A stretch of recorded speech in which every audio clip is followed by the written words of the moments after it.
Bonjour et bienvenue dans La Foule. La Foule, c'est un podcast qui parle de la coopération. Un podcast pour faire découvrir des personnes ordinaires et extraordinaires. Un podcast pour vous partager le témoignage d'hommes et de femmes qui m'ont touchée, soutenue, émue, inspirée. Odile est l'une de ces personnes, alors j'ai eu envie de vous partager son histoire. Odile, elle est autrice, compositrice, interprète et fondatrice des Troubadouresses. Amoureuse de la langue française après son master de lettres classiques à la Sorbonne, Odile devient conceptrice, rédactrice au sein de l'agence américaine Young & Rubicam, puis spécialiste de l'identité de marque pour de grands groupes. Désireuse de donner plus de sens à sa vie professionnelle, elle obtient un master de psychologie clinique à 30 ans, puis retourne vers l'entreprise pour sélectionner les hauts potentiels de grands groupes. En les écoutant, elle remarque qu'ils sont souvent des créatifs contrariés qui s'ignorent. Elle se forme alors au coaching auprès d'Alain Cardon. Et cette approche systémique transforme radicalement sa vision du monde et sa manière d'accompagner ses clients. Odile a un objectif: refaire du rêve un idéal de vie en s'éloignant des conventions qui nous sont imposées. Rayonnante, pleine de vie, elle est animée d'une énergie des plus positives. Elle nous invite à nous questionner sur notre vie, nos aspirations, nos désirs. Elle rassemble tous ses apprentissages musicaux, vocaux, théâtraux en écrivant et interprétant le spectacle « Osez gagner votre vie sans la perdre ». Dans cet épisode, Odile nous emporte avec un extrait de son spectacle, tout en musique. Elle nous fait prendre conscience que nous sommes capables de faire des choix de vie qui nous ressemblent en laissant parler nos rêves. Un épisode rempli de lumière et de joie. Je m'appelle Laura Chany-Becker, bienvenue dans La Foule. Bonjour. Bonjour Laura. Bonjour Odile, je suis ravie d'être avec toi cet après-midi. On va parler de spectacle, de créativité, de cerveau féminin et de tout un tas de sujets. J'en ai le sourire d'avance. Partagé, moi aussi. Mon nom d'artiste c'est Joie, donc c'est vrai que c'est ça qui fait vibrer, qui fait avancer. Est-ce que tu peux te présenter en quelques mots? Je pourrais dire que je suis donc Joie, J-O-A, donc comme jouer, arriver en couleur, oser échouer et agissez avec un premier petit pas.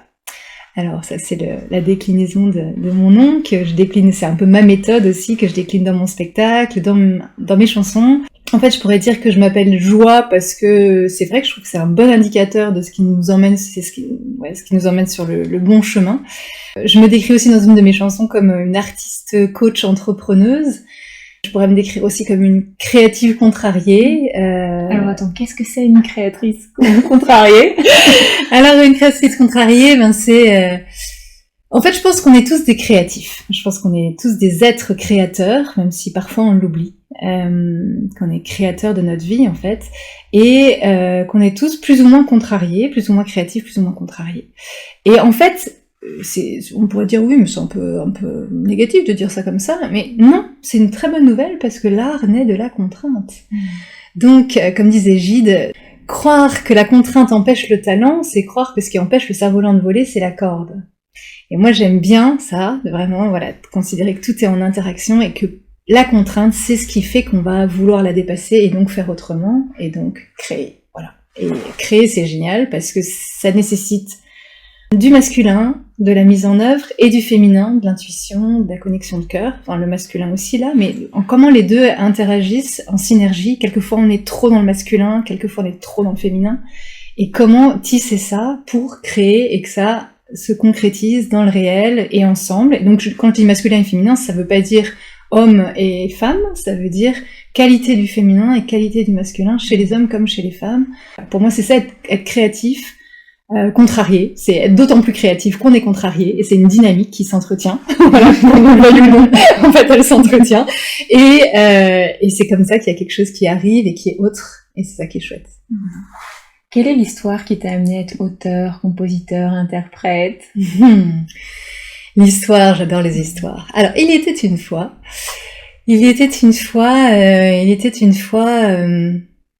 Il était une fois une petite fille.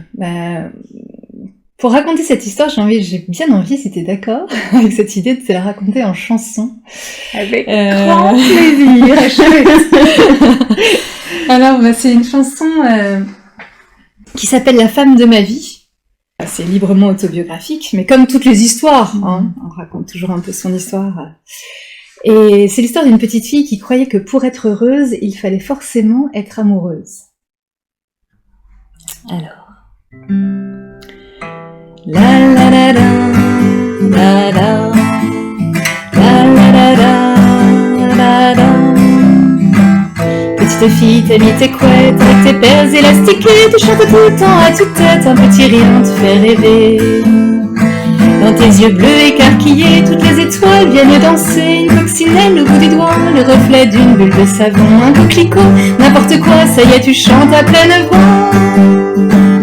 Petite fille avec tes couettes et ton petit nez retroussé, tu chantes tout le temps à toute tête, t'es amoureuse du monde entier. La la la la la la la la la la la. Petite fille avec tes couettes, tes joues barbouillées de groseilles, tu chantes tout le temps à toute tête. Le Seigneur fit pour moi des merveilles. Non mais là ça ne peut plus durer, bien sûr je vous ai convoqué, votre fille chante des cantiques au moindre rayon de soleil. Calmez-moi ces élans mystiques, on peut plus faire mathématiques. Petite fille avec tes couettes, tu comprends pas, mais t'as compris, toi tu aimes chanter à toute tête, sauf que chanter c'est pas poli. La la la la, la la la la. Alors tu trouves un moyen secret pour pouvoir chanter, mais sans bruit. Tu confies tout à tes carnets. Oui, les chansons, tu les écris. Mais moi, si j'aime chanter tout le temps, ça plaira pas au prince charmant. Et mon bout de nez, il se retrousse. Il y a des taches sur ma frimousse.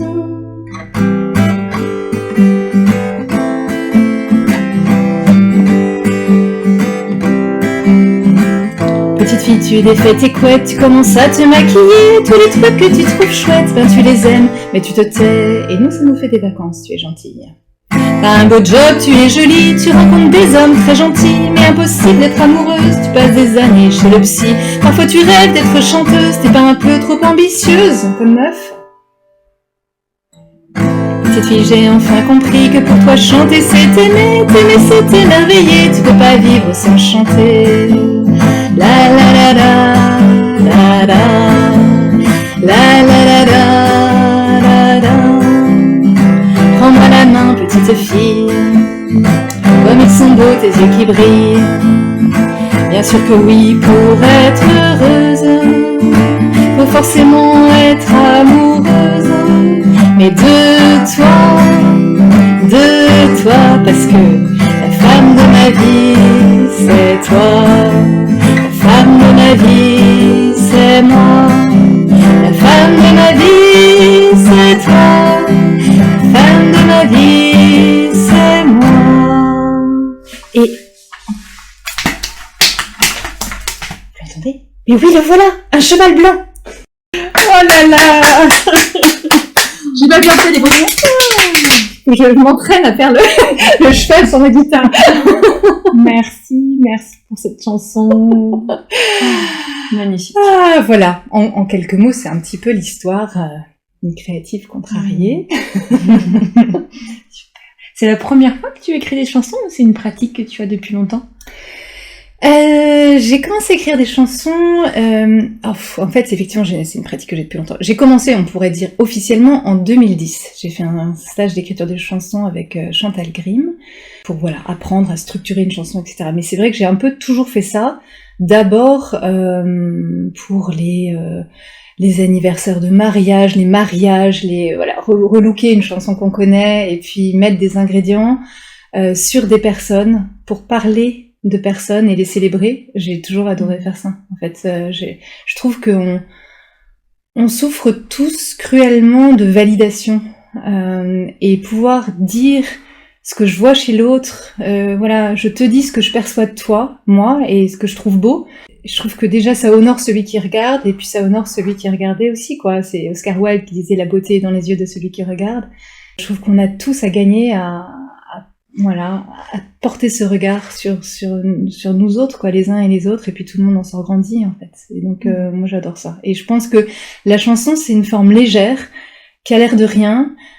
Au début, j'écrivais plutôt un peu de la poésie, et je me suis rendu compte qu'en fait, en chanson, plus on est concret, plus c'est large, finalement. Les Chinois disent une image, c'est 100 000 mots.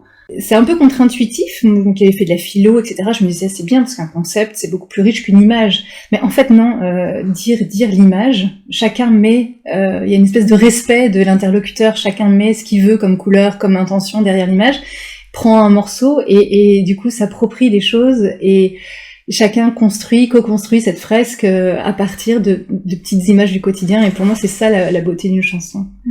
C'est de l'observation, du concret, et à partir de là, on peut rêver aussi. J'aime bien Churchill qui disait j'adore apprendre, mais je déteste qu'on me donne des leçons. Moi, je trouve qu'une chanson, ça donne pas de leçons, c'est juste un petit comme ça donne du son. Et puis après, chacun fait. Où est-ce que tu trouves toute cette créativité?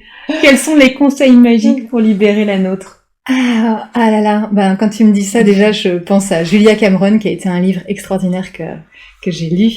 Le premier conseil qui vient, d'ailleurs, il vient de Julia Cameron, qui a pour moi mis en mots quelque chose que je faisais depuis toujours. Donc, je raconte dans cette chanson, là, la femme de ma vie. Tu trouves un moyen secret pour pouvoir chanter, mais sans bruit. Tu confies tout à tes carnets. Oui, les chansons, tu les écris. J'ai toujours écrit pour mettre au clair un peu mes idées, pour apprivoiser mon monstre de compagnie. Moi, j'appelle ça le monstre de compagnie. C'est mon fils. Tu vois le dessin animé Pixar. Monstre de compagnie. Il dit je voudrais revoir la grosse peluche. Hein. Oui, la grosse peluche. Et lui, comme ça l'effrayait pas trop. C'était le monstre de compagnie, et je trouvais ça génial, en fait. C'est ça, notre petit monstre de compagnie. En fait, il veut prendre soin de nous, mais quelquefois, il nous contraint trop. Mais la créativité, oui, c'est vraiment, justement, c'est ça, c'est un jeu entre ce qui nous contraint et qu'on a à entendre et qui est positif, et ce qui nous freine complètement. Donc, il y a à la fois laisser libre cours à ce flot de trop-plein de plein de choses, et en même temps savoir l'orienter pour que ça prenne une couleur qui soit comme emballé comme un bonbon, quoi, qui soit pas un truc je te crache ça et fais-en ce que tu veux. En fait, j'adore cette chanson de Cabrel qui est magnifique, quoi, la corrida.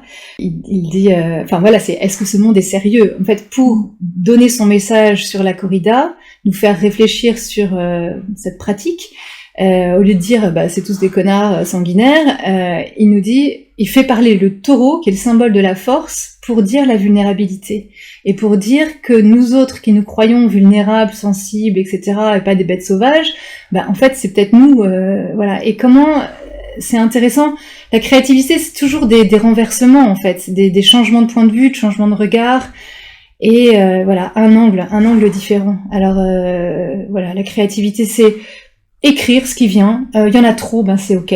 Il y en a pas assez, c'est peut-être que faut changer d'endroit, faut se mettre à l'envers, faut fermer les yeux, faut plus vouloir écrire, faut prendre un dictaphone. Enfin, c'est vraiment comme une boule à facettes, quoi. C'est vraiment toujours changer les orientations. Il y a un proverbe indien qui dit si tu vois tout en gris, déplace l'éléphant.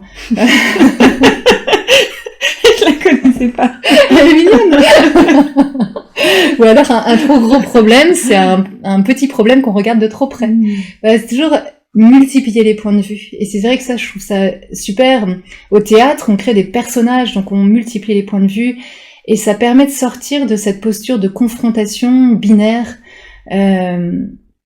qui nous enferme, en fait. Croire qu'il y a d'un côté la créativité, de l'autre côté la contrainte.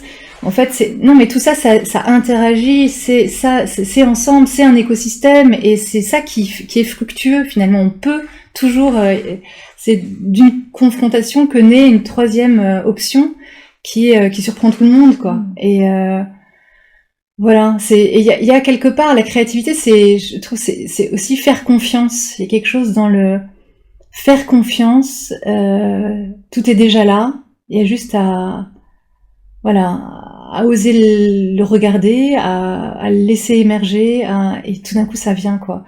Et oui, c'est peut-être une histoire de confiance, de cœur. Et donc, par exemple, écrire le matin, comme le recommande Julia Cameron, écrire 3 pages, au début, ce qui vient, c'est ouais, j'ai pas payé la facture de trucs, ça n'a aucun intérêt, ok, mais peu importe. Mais ça encombrait ton cerveau, donc tu le laisses, ça vient, et puis à un moment, il y a une espèce de grâce là qui apparaît, et toc, c'est l'idée. Toc, il y a quelque chose qui se passe, et là on sent que ça y est, c'est connecté au cœur, c'est connecté à cette petite voix, pas du monstre de compagnie, mais de la fée, qui a pu faire alliance avec le monstre de compagnie, et pour tout d'un coup dire un truc dans un contexte où elle va pouvoir être entendue, et après, voilà, quelque chose se passe. Et pour moi, la créativité, c'est vraiment la magie de la vie, quoi. C'est l'accueil, c'est pas si simple, mais c'est magique. Et si c'était si facile. Et donc, tu as créé un spectacle qui s'appelle « Osez gagner votre vie sans la perdre ». Est-ce que tu peux nous raconter son origine, pourquoi tu as créé ce spectacle, et qu'est-ce qu'on peut y découvrir? Ah, écoute, son origine, ce qui me vient là, tu sais, j'ai une image, quand tu m'as dit ça, on m'a posé cette question, c'est l'image qui me vient, c'est les bulletins. Les bulletins.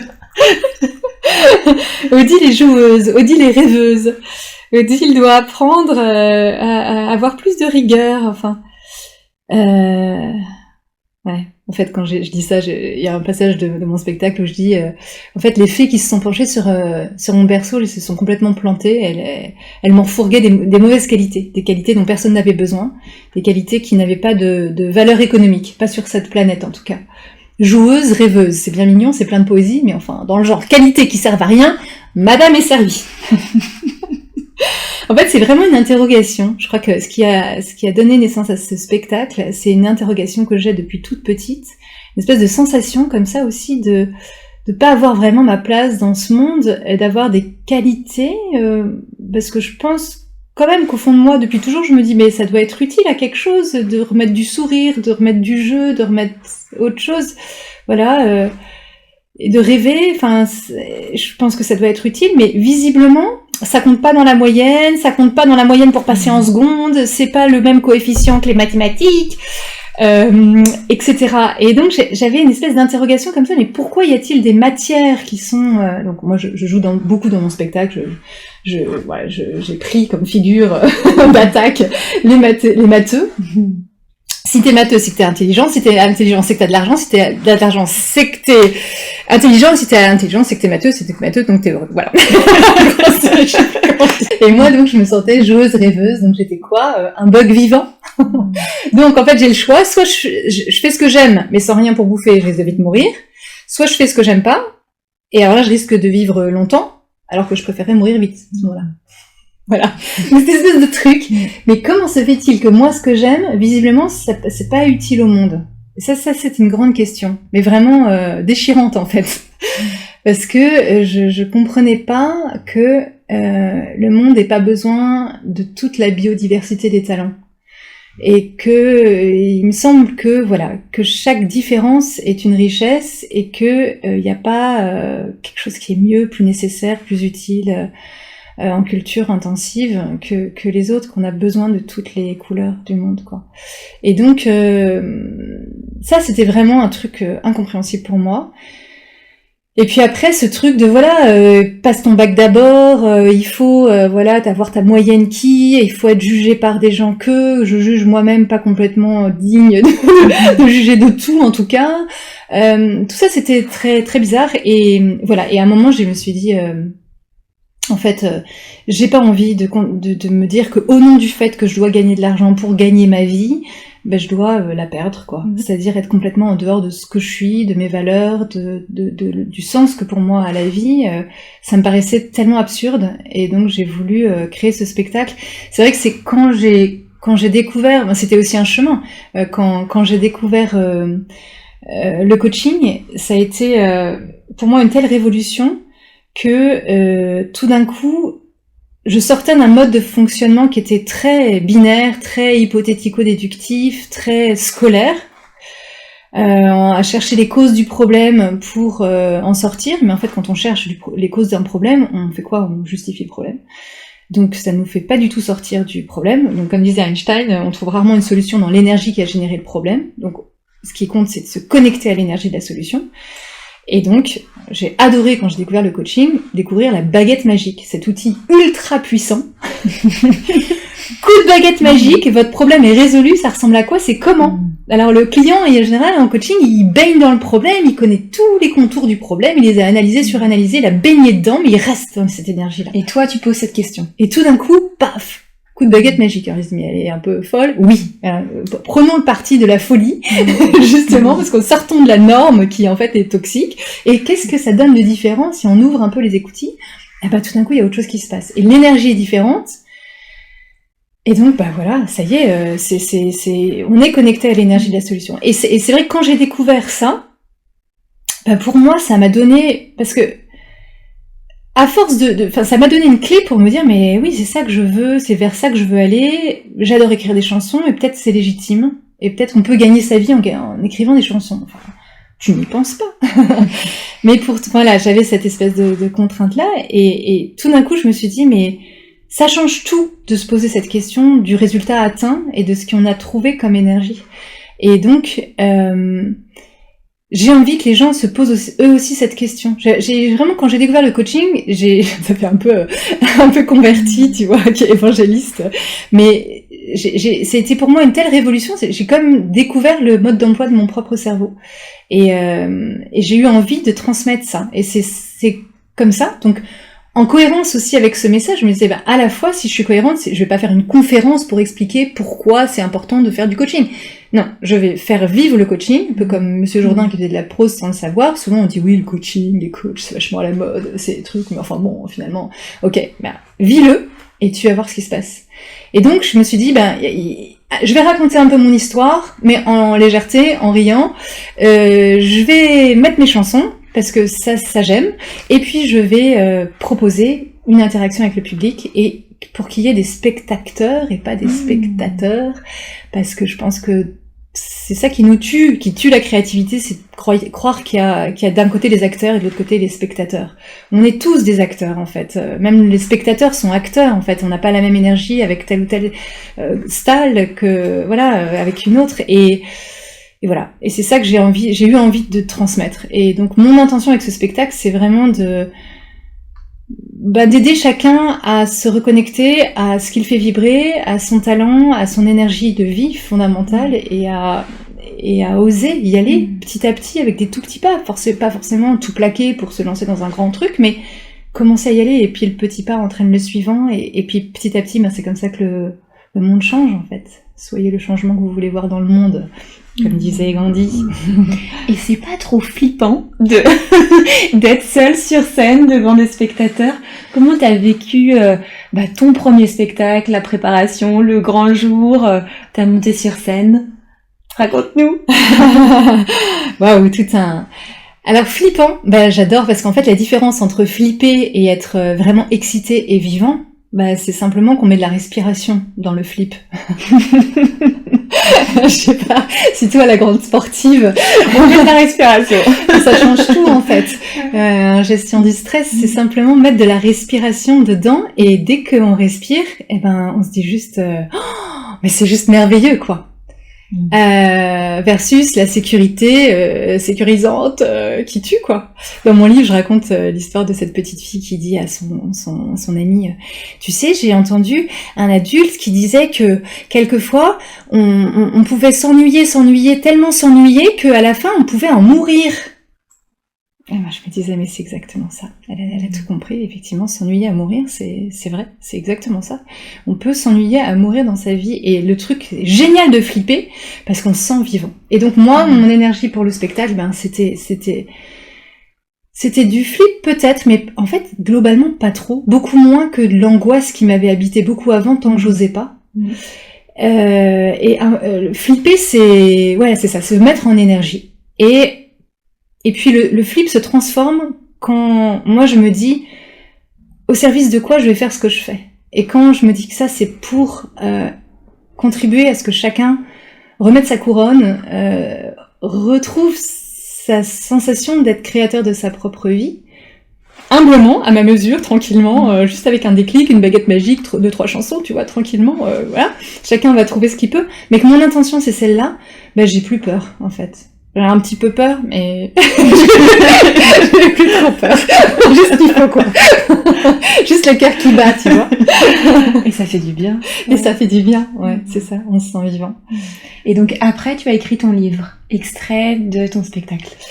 Exactement. En fait, oui, au départ, ça a été cette intention. J'ai découvert le MBTI. Je sais pas si tu connais le MBTI, c'est un peu le test de personnalité. Voilà, exactement. Le Myers-Briggs Type Indicator. Et d'après la typologie des personnalités de Jung, le psychiatre qui a cheminé un temps avec Freud et puis qui s'est éloigné, qui a une vision beaucoup plus systémique pour moi et beaucoup plus... il a parlé des synchronicités, donc c'est vraiment quand il se passe des choses là qui arrivent par surprise, et je trouve que c'est exactement ça la magie de la vie. Et le MBTI, c'est d'après Jung. Et quand j'ai découvert justement la typologie de Jung, je me suis rendu compte que j'étais une intuitive dans cette typologie, on va dire, type intuition et sentiment. Donc moi j'appelle ça une intuitive sensible. Et je me suis rendu compte que j'étais plutôt introvertie et plutôt lastminute.com. C'est un peu les 4 composantes de ce questionnaire de personnalité. Et là, j'ai pris conscience que, en fait, il y avait pas mal de gens qui étaient comme moi, même si c'était pas la majorité socialement, en tout cas dans nos sociétés occidentales. Et il y avait d'autres personnes qui étaient comme moi, et que c'était effectivement un type plutôt sous-représenté, et que c'était pas très valorisé socialement d'être intuitif et sensible, parce que c'est souvent un peu trop au doigt mouillé, et puis un peu trop sensible, justement, alors qu'il faut être carré et faire les choses, et voilà. Donc ça, c'était déjà une première chose, et puis j'ai commencé à comprendre ce mode de fonctionnement, et puis quand j'ai découvert le coaching, là je me suis dit, voilà, ça fonctionne super bien, parce que quand on fait le coup de la baguette magique, c'est résolu, tout à coup on ouvre un espace qui permet justement aux gens qui ont beaucoup d'intuition, d'avoir ce champ où il peut trouver des coquelicots pour qu'il y ait quelque chose qui émerge. Et c'était tellement révolutionnaire que c'est vraiment ce qui m'a guidée. Et donc, quand j'ai fait mon spectacle, j'avais déjà tous les ingrédients de ce que je voulais dire dans mon livre, et je me suis dit, mais en fait, tu veux faire un livre c'est vachement sérieux, ça va être un livre de plus que personne ne lit, voilà, un spectacle, c'est du vrai, c'est incarné, c'est des vrais gens à qui tu parles, et voilà, et donc ça s'est fait comme ça, et puis après, l'envie du livre est quand même revenue, et donc, et puis là, j'ai pu dire beaucoup plus de choses, parce que, voilà, j'ai l'espace aussi, mais le livre, j'ai gardé cette même envie d'interaction avec le lecteur, donc je ne vais pas appeler le lecteur, je dis cher l'acteur, parce que c'est pas un lecteur, c'est un acteur encore. En lisant, je veux être vraiment en dialogue, j'ai une espèce d'obsession d'avoir quelqu'un à qui je parle et qui peut me poser des questions, qui peut m'en poser. Il n'y a pas quelqu'un qui sait et quelqu'un qui ne sait pas, il y a deux êtres humains qui échangent, et donc il y a des petits exercices, il y a des petits ateliers pour que ce soit vraiment toujours un dialogue, ce livre, et pas juste une transmission d'un sachant à un non-sachant, quoi. C'est pas ça la logique de la vie. Et dans ce livre, on trouve des clés pour se reconnecter à son intuition, sa créativité, c'est ça? Eh oui, autant que possible, j'explique un petit peu pourquoi on s'est à ce point déconnecté de son intuition, de sa créativité, de son cœur, de son cerveau féminin. Moi, j'appelle ça le cerveau féminin. Et puis, donc voilà, déjà ça apaise le cerveau masculin, qui comprend pourquoi on a laissé de côté tout ça. On a cru que c'était du côté des sorcières, alors qu'en fait, c'est des guérisseuses. C'est des changements de regard. Et puis, oui, ça donne des clés pour se reconnecter à son cœur. Mais je pense que le premier, et à sa créativité, la première chose importante, c'est... par exemple, pour le coup de baguette magique, j'ai une amie hier qui m'a dit oui, mais moi ça me fait flipper, justement, le fameux flip. Ça me fait flipper la baguette magique parce que je sais pas si ce que je vais dire, ça pourrait être gravé dans le marbre, etc. Et tout le truc, c'est non mais c'est pas possible de graver dans le marbre tout de suite. On a le droit de prendre une feuille de papier, de la déchirer, de la brûler dans un feu. Rien n'est tout de suite gravé dans le marbre. Et c'est ça, c'est retrouver cette légèreté. Moi, c'est des valeurs essentielles pour moi, profondeur et légèreté. Dire des choses profondes, mais avec de l'air qui circule, quoi. Et la créativité, c'est ça, je pense que dès qu'on veut faire un truc définitif, gravé dans le marbre, on sabote tout. Et donc les clés, peut-être dans mon spectacle, dans mon dans mon spectacle, mais aussi dans mon livre, il y a tout un petit cheminement pour d'abord apprivoiser le cerveau gauche et qu'ils se rendent compte qu'il n'y a pas de risque à aller explorer des sentiers inexplorés, et qu'il y a au contraire tout intérêt à le faire parce qu'on va pouvoir revenir de façon beaucoup plus enrichie. Et le processus du coaching, d'ailleurs, c'est vraiment en coaching, je te raconte les 4 étapes pour... Ouais. Avec plaisir. Alors moi, ça a été vraiment les 4 étapes. Alors, avant, il y a une étape préalable, justement, pour développer sa créativité. En coaching, première étape, c'est de combien de temps disposons-nous? D'ailleurs, c'est vrai que je suis très bavarde, donc de combien de temps disposons-nous? Ce qui est intéressant avec cette question, c'est que comme ça, on se met d'accord sur un cadre. Et qui est respectueux de chacun et des contraintes de chacun. Et puis, il y a aussi une deuxième sous-couche, c'est que on peut se dire, dans le temps qu'on va utiliser là pour ce coaching, ça peut être intéressant de regarder comment le rythme du coaching vient nous informer sur le sujet de ce qu'on est en train de traiter. C'est-à-dire, quelquefois, il y a des clients en coaching qui n'avancent pas du tout au début, où on a le sentiment qu'ils n'avancent pas du tout, puis à la fin, il se passe un truc incroyable. C'est comme le bambou chinois. On croit qu'il n'y a rien à pousser, alors que tout autour pousse, etc. Et puis, à l'endroit où on a on fait pousser les bambous, rien ne se passe. Et tout d'un coup, paf, le bambou pousse, et c'est extraordinaire. Et ben, c'est intéressant parce que pour le client, de regarder a posteriori ce qui s'est passé dans la séance, ça lui donne des indications sur le sujet dont il a parlé dans la séance, pour se dire, tiens, bah, peut-être que j'ai l'impression que là, rien n'avance, mais en fait, c'est en train de travailler. Et c'est aussi peut-être comme ça, c'est comme ça que j'explique aussi à mes troubadouresses qui créent leur premier spectacle avec leurs talents cachés dans leurs blessures. Et je leur dis, mais vous croyez qu'il ne se passe rien, mais vous êtes en train de vivre des expériences qui sont des contributions énormes pour que vous soyez ce que vous êtes, pour écrire ce que vous avez à écrire, dire ce que vous avez à dire, en fait. Et donc, tout est absolument nécessaire. Donc, première étape, préliminaire du coaching, c'est de quel temps disposons. Et après, je vais aller plus vite quand même, mais il y a 4 étapes, en gros. La première étape, c'est quel est le résultat que vous voulez atteindre à la fin de cette séance. Donc, l'idée, c'est bien, comme je disais avec Einstein, de se connecter à l'énergie de la solution. Donc évidemment, si on savait tout de suite quel résultat on veut atteindre, on n'aurait sans doute pas besoin de coaching. Mais quand même, essayer de tangenter un peu cette énergie-là, dire peut-être que j'aurais trouvé l'énergie qui va me permettre d'être plus près de ce que je veux. Voilà. Peu importe ce qui vient, mais laisser un petit quart du temps pour l'émergence de quelque chose de cette solution que je suis en train de chercher sans savoir que je la cherche peut-être, etc. Deuxième étape, le décalage. Souvent, on cherche sous le lampadaire parce que c'est là que c'est éclairé, alors que quelquefois la solution est phosphorescente. Il suffit d'éteindre le lampadaire pour la voir apparaître. Donc c'est vraiment ce truc d'oser chercher ailleurs, d'oser partir sur une planète pour dire tiens, si je voyais le problème de très très loin, qu'est-ce qui se passerait de différent? Si j'étais une libellule, là ça semble très lourd, et si j'étais une libellule, tu vois, mettre une énergie différente qui va permettre de poser un regard différent sur la problématique, et là il y a plein de choses qui se passent. Ou la baguette magique, le problème est résolu, paf. Qu'est-ce qui se passe? Voilà, et là on joue, c'est vraiment l'énergie du jeu comme un enfant, et c'est hyper important de faire ça comme un enfant, parce qu'un enfant, il a pas ce truc de « est-ce que ça va être gravé dans le marbre ?» Non, attends, pour l'instant...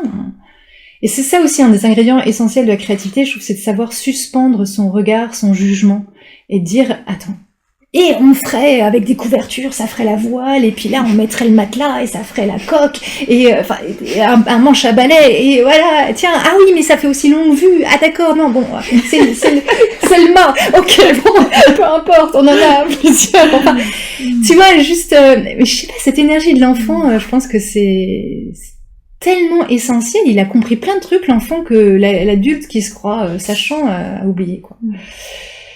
Deuxième étape. Troisième étape. Bon, ok, on a bien rigolé dans la deuxième étape, on a un peu déliré, on est parti loin. On a fait des cabanes. On a fait des cabanes au Canada. On a un bateau. C'est ça, mais on est parti dans une énergie du rêve, du jeu, de la joie. En fait, vraiment, il y a quelque chose aussi de cette énergie de la joie qui est vraiment essentielle. Et après, on se dit, tiens, mais bon, ok, ça délirait un peu, mais il y a quand même 2-3 trucs qu'on peut peut-être garder pour la route. Et c'est encore Einstein qui dit notre cerveau rationnel est un serviteur fidèle, notre cerveau intuitif est un don sacré. notre société honore le serviteur et a oublié le don. Donc on honore le cerveau rationnel et on a oublié le don. Et en fait, le premier, et ce qui change tout, c'est ça, c'est de mettre en premier le jeu, la joie, la connexion, la vibration. Et de là, il y a quelque chose qui peut après être trié par le cerveau rationnel qui est vachement utile, mais a posteriori, pour trier le bon grain de l'ivraie. Et là, ça devient essentiel. D'ailleurs, Jung, quand il parle de l'intuition, il dit... d'ailleurs, ça c'est un truc qui est pas très connu parce que c'est dans un livre qui est plus publié. Il raconte, il parle de l'intuition, il dit une fois il y a une femme qui est arrivée, très intuitive, qui est arrivée dans mon bureau et qui me dit j'ai la sensation que là il y a un homme qui est venu avant moi. Et Jung lui dit en bon psy, il lui renvoie la question, mais qu'est-ce qui vous fait dire ça? Et alors elle cherche, et puis elle dit je sais pas, vous voyez, ça c'est tout moi, je suis quasiment certaine qu'il y a un homme qui est venu avant moi dans votre cabinet, mais je ne sais pas le justifier, je sais pas d'où cette idée me vient. Et Jung raconte en disant, elle ne voyait pas qu'à ses pieds, il y avait un cendrier avec un cigare encore à moitié fumant, qui était le signe que c'était probablement pas George Sand qui était venu, voilà, et donc c'était plutôt un homme. Mais ça, c'est le mode de fonctionnement de l'intuition. Lui aussi, enfin, le type intuition, il capte toutes les sensations, mais c'est tellement une hyper-captation de toutes ces sensations que ça mouline en interne très vite, et puis l'idée vient comme un fruit mûr tombe de l'arbre, et on ne sait plus d'où elle vient. Et il y a des gens qui sont, pour Jung, il y a deux types, quoi, le type intuition et le type sensation. Et les types sensation, eux, ils observent les choses, ils sont très dans l'ici et maintenant, ils regardent tout, alors que le type intuition est tout de suite parti dans ses délires et tout ça. Et le type sensation, lui, il regarde, et puis il dit, du coup, alors je regarde ça, et j'en déduis que ça, et que donc, voilà, et donc il est en hypothético-déduction tout le temps. Le type intuition, il va tout de suite au résultat, donc c'est un gain de temps incroyable, mais quelquefois il croit pas lui-même à son résultat, parce qu'il se dit, non mais il y a rien qui me, comme disait cette femme. Et en fait, c'est faire confiance à l'intuition qui vient, et puis se dire, justement, après, ne pas faire l'économie du chemin rétroactif, pour dire, oui, si j'ai dit ça, c'est que peut-être il y a eu un signal masculin, ah oui, et puis se connecter à ses sens, ah oui, donc j'ai senti que, et voilà, évidemment, voilà, je vois bien le sanglier, le sang. Le cigare. Un gros sanglier. Et jouer avec les mots, en fait, le cendrier, le sanglier. En fait, l'inconscient, il est tout le temps en sonorité aussi. Moi, j'adore jouer avec les sonorités de la langue, en fait, voilà, cendrier, sanglier. En chanson, c'est savoureux, en fait, ces mots tellement proches. Et voilà, c'est un lapsus, mais quelquefois, on peut en faire quelque chose, pas toujours, mais...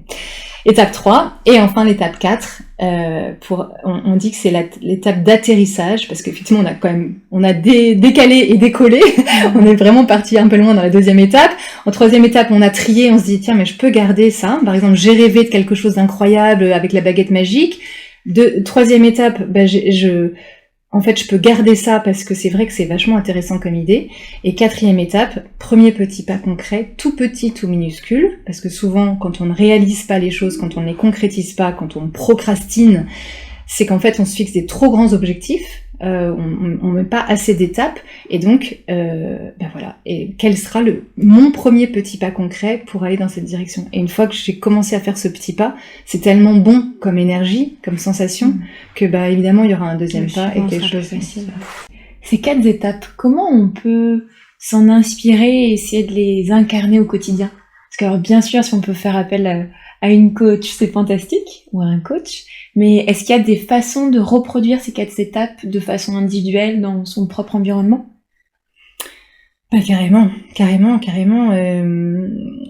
Par exemple, les pages du matin, moi c'est vraiment un outil, mais ça peut être aussi des pages du soir, mais quelquefois il y a un peu ce qui nous stresse qui vient, donc c'est comme une espèce d'exutoire pour l'effet stress, donc c'est déposé, j'ai dit il faut que je pense à ça, donc c'est écrit quelque part, voilà. Et puis après, s'il y a rien qui vient, une idée ça peut être de dire dans mon monde idéal j'aimerais que, et là petit à petit on se rend compte que en fait qu'on a des désirs.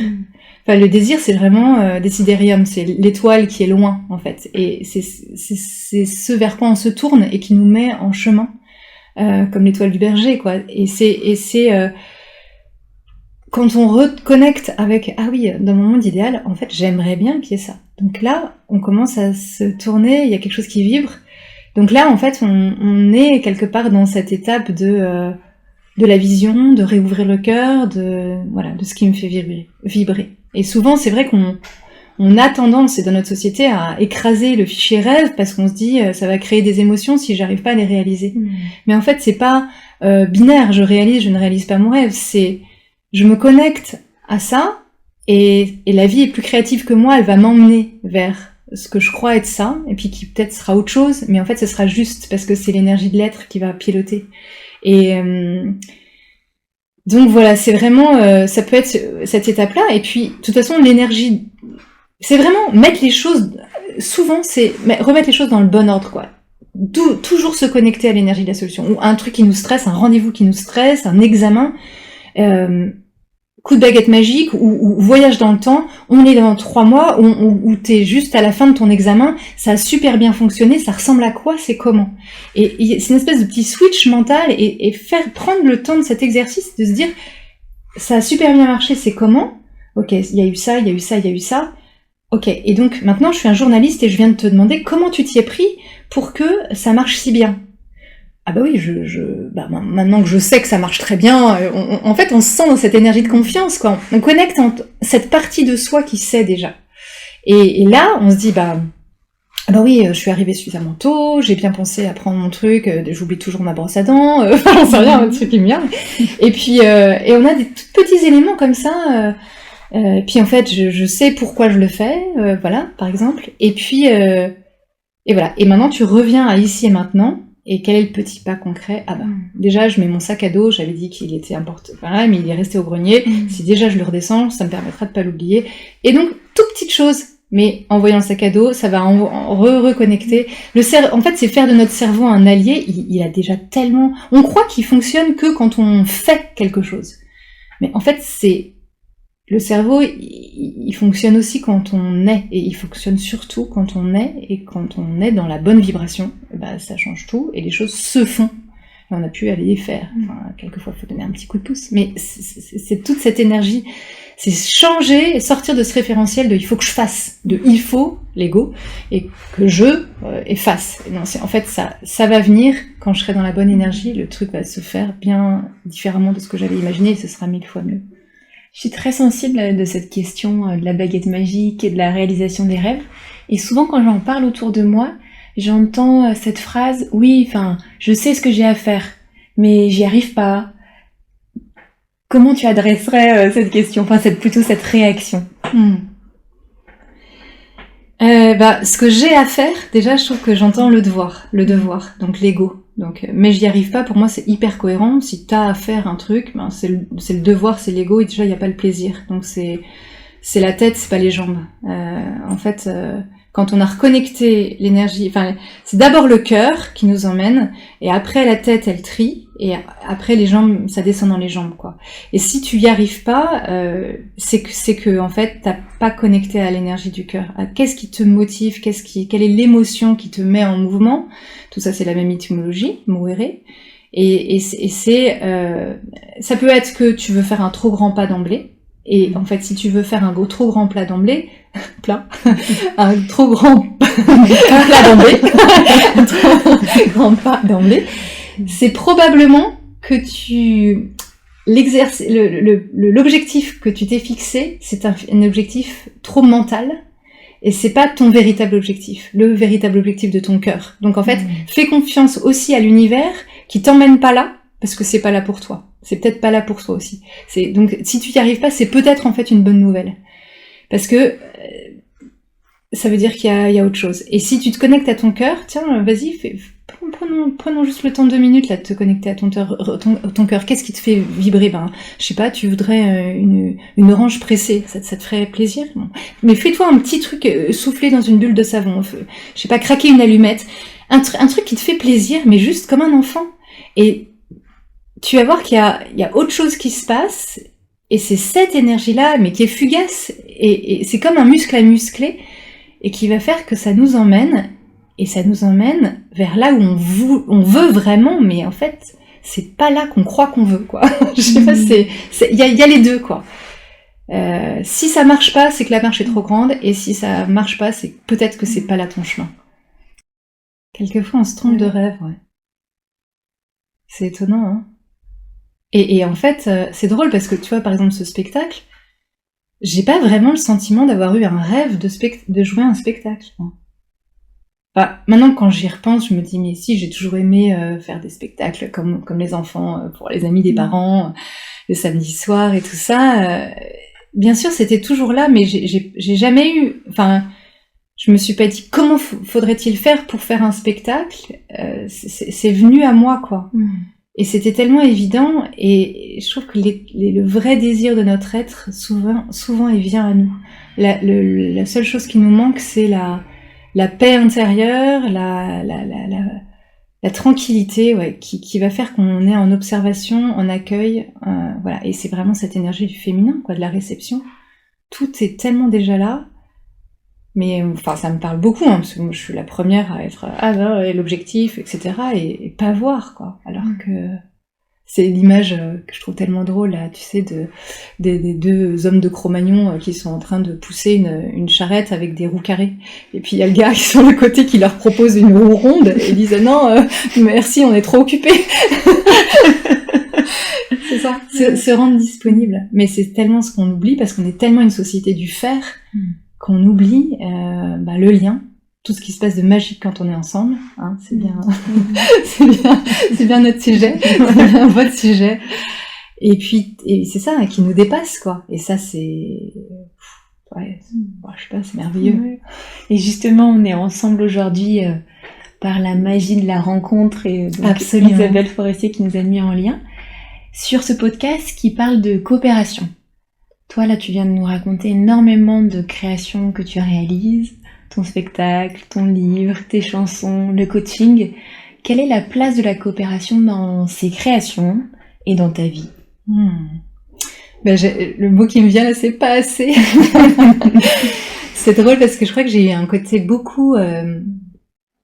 j'ai l'impression d'avoir été tellement contrariée justement dans ma créativité que j'ai eu toute une première phase de vie où je me suis dit un peu comme une petite fille, non, je vais y arriver toute seule. J'ai mis mes couettes, je veux faire toute seule.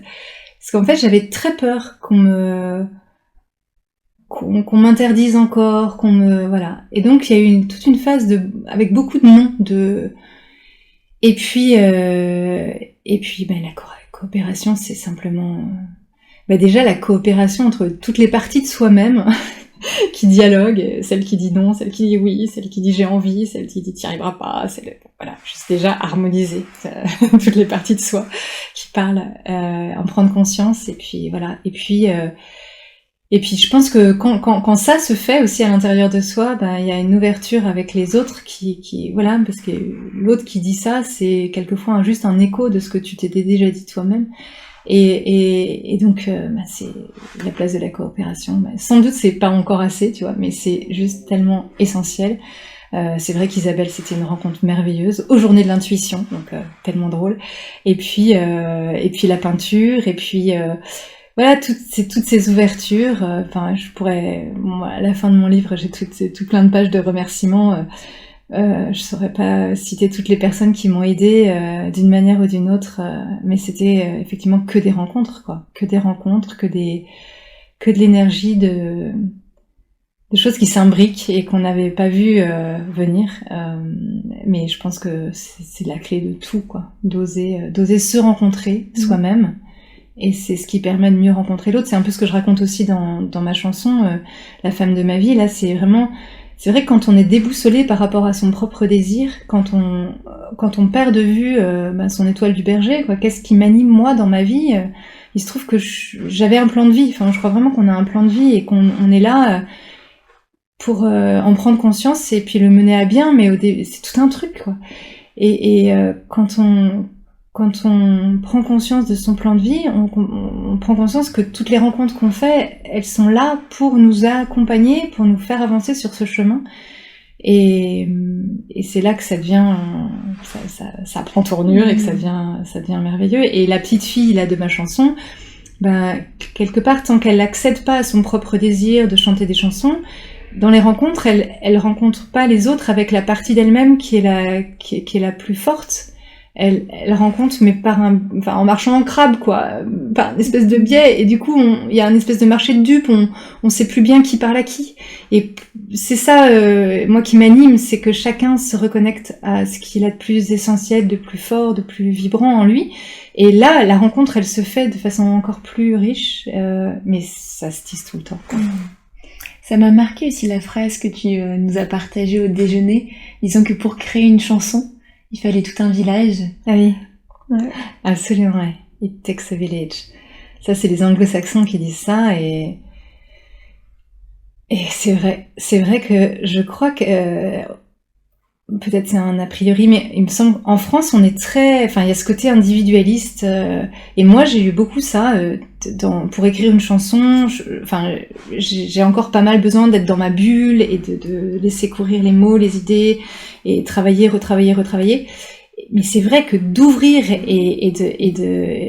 et puis aussi de dire, alors moi je joue avec ma guitare, mais ma guitare elle est plus comme une troubadouresse qui fait des glongues, mais avoir un guitariste, et quand chacun est dans son alignement, et voilà, mais là on devient, mais c'est super fort, quoi. Et effectivement, un village, qu'est-ce que c'est merveilleux, un village. On a même perdu de vue ce que c'était un village, avec nos grandes villes tellement grandes qu'on est des îlots d'individus isolés dans un tellement gros truc, et un village, mais c'est vrai que si on pouvait retrouver la place du village, ce forum là où les idées s'expriment, s'échangent, s'entrechoquent, se tissent. C'est ça, je pense vraiment qu'il faut un village pour créer, et que c'est merveilleux, les foules les foules dans les villages qui entraînées par la foule comme disait Piaf. Ouais. Justement, s'il y avait un sujet sur lequel tu aimerais emporter la foule, lequel serait-il? Tu sais à quoi ça me fait penser là? Je sais pas. Tu vas nous le dire? Oui. En fait, j'ai l'image de, tu sais, la vie de Brian parce que emporter la foule. Moi, j'ai la chanson de Piaf, et il y a aussi dans la vie de Brian et Monty Python, tu sais, il y a Brian, l'espèce de caricature du Christ là, qui dit mais arrêtez de me suivre tout le temps là, vous êtes tous des individus. Et il y a la foule qui répond d'un seul homme, yes, we are all individuals. Et moi, je crois que ce que j'aimerais dire à la foule, c'est n'oublions pas d'être chacun qui nous sommes dans notre biodiversité unique et singulière, et c'est ensemble qu'on va pouvoir être encore plus fort, parce que chacun est ce qu'il est. N'oublions pas que chacun a un talent tellement singulier, et qui est d'autant mieux révélé parce que il y a toutes les couleurs de ces talents-là, et que plus mon talent est proche du tien, plus on peut voir les nuances de chacun des talents, et puis plus ils se conjuguent, et c'est ça. Je crois que c'est vraiment ça qui m'anime, moi. Merci. On arrive à la fin de cet épisode. Si on veut aller te rencontrer à ton spectacle, comment on fait? Eh bien écoute, là j'ai 2 prochaines dates au Théâtre de la Contrescarpe, vendredi 8 et jeudi 9 juillet, donc au Théâtre de la Contrescarpe, 5 rue Blainville à Paris, à 19h. Et j'invite aussi tous les spectateurs, comme à chaque fois, à se retrouver après au Café de la Contrescarpe pour continuer à échanger, parce que les échanges ont déjà eu lieu pendant le spectacle. Et puis je donne mon premier spectacle, Contes de féminité, donc la première, au festival Accolade au pluriel, à 40 ans les Marais, donc en Normandie, dans le Cotentin, près de Caen. Et là, ce sera autour de la question du désir, donc pour me retrouver. Et puis sinon, il y a mon site internet, donc odilcruigno.com, et qui va devenir Joie Troubadouresse.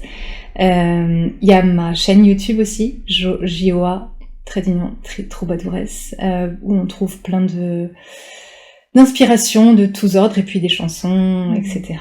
Voilà. Merci beaucoup. Merci de m'avoir plongé dans la joie et ta joie. Et puis je remettrai tous les liens, bien sûr, avec l'épisode pour continuer cet épisode-là. Tous ensemble. En point de suspension. Et ensemble. Merci beaucoup. Je crois que c'est Montaigne qui disait « La parole est moitié à celui qui parle, moitié à celui qui écoute ». Merci beaucoup, Laura, de ton écoute et de tes questions et de cette énergie partagée, que c'est bon. Voilà, on arrive à la fin de cet épisode. Entre mes mains, j'ai le livre « Osez gagner votre vie sans la perdre » et je ne peux que vous inviter à le lire. Vous retrouverez les liens en commentaire pour suivre Odile, découvrir ses chansons et retrouver ses prochaines dates de spectacle. J'ai eu énormément de plaisir à discuter avec Odile, un vent d'optimisme et de fraîcheur. J'espère sincèrement que cet épisode vous a donné quelques pistes pour retrouver votre joie de contribuer à ce à quoi vous croyez. Je vous dis à bientôt avec la foule.